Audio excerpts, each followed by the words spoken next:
1,5 km linéaire de documents administratifs, cartes postales, photos, affiches, plans de cadastre sont à déplacer. L'ensemble des archives municipales d'Épinal va être transféré d'ici la fin de la semaine dans un nouveau site dédié en lieu et place de la friche industrielle Bragard. Déménager l'histoire d'Épinal demande de l'organisation. Surtout en sachant qu'il y a plein de séries différentes, qu'il ne faut pas les mélanger. Ce qui est compliqué avec le déménagement d'archives, c'est de garder le rythme. C'est de suivre un peu la trame qui se passe parce que c'est des archives un peu particulières où tout est un peu mélangé. Pendant 3 semaines, 3 acistones sont déplacées chaque jour. Le site historique de la rue d'Ambrail était devenu trop étroit et plus assez solide pour supporter le poids des documents collectés depuis 1790.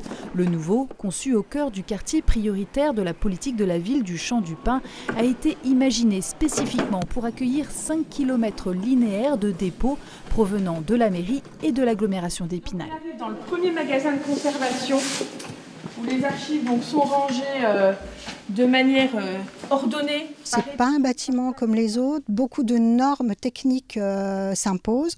On a des recommandations des archives de France sur le type de bâtiment, sur tous les aménagements techniques, que ce soit en termes d'hygrométrie, au niveau de la lumière, des poussières, d'une température constante. Le bâtiment est conçu comme un principe de boîte dans la boîte. Il y a une première enveloppe. Et ensuite, on voit qu'on peut faire tout le tour du bâtiment à l'intérieur d'un couloir technique.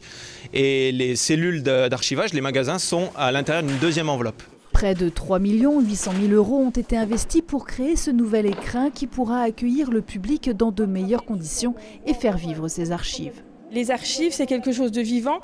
C'est pas quelque chose qui reste sur un rayonnage, il faut le faire vivre donc en le valorisant. Nous avons des locaux spécifiquement adaptés aux différents publics et aux différentes choses qu'on va vouloir faire avec. Donc déjà une salle de lecture qui va pouvoir accueillir 9 personnes, ensuite une salle d'exposition et conférences, et puis on a également un atelier pédagogique. Nommé La Filature, le nouveau site des archives devrait pouvoir stocker les documents des 20 à 30 prochaines années. L'ouverture au public est attendue pour mi-septembre.